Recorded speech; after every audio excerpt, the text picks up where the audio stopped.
Hey guys, c'est Coach Shadrack et aujourd'hui on va apprendre à reconnaître would et had dans une phrase. Sans plus tarder, commençons.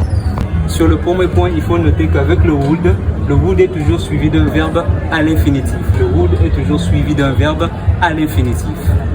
On a l'exemple qui nous est donné ici. On a I would like to be there. I would like to be there. On voit que le would est suivi d'un verbe qui est à l'infinitif parce qu'on n'a pas la présence de ed. C'est ça que je voulais dire dans la formule ici. Le would est suivi d'un verbe à l'infinitif. Donc would plus like, verbe à l'infinitif. C'est ça. Et le deuxième point porte sur le had. Le had est toujours suivi d'un verbe au participe passé. Le had est toujours suivi d'un verbe au participe passé. Comme illustration, on a la phrase qui est ici.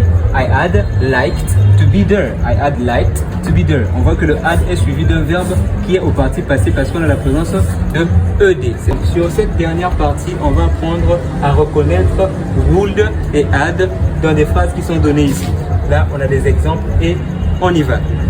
Dans la première phrase, on a I'd like to be there. I'd like to be there. On voit qu'il y a la contraction du sujet avec le D et puis il y a un verbe à l'infinitif. Ça veut dire que ici c'est la présence de would. Le D là c'est la contraction de would avec le sujet. Donc là on a would like.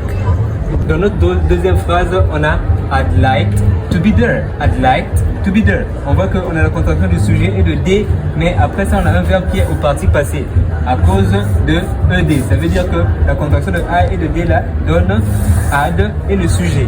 Donc ici on a la présence de had avec un verbe suivi au participe passé.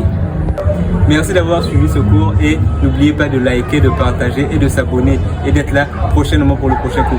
Merci beaucoup, c'était de la part de Coach Shadrack.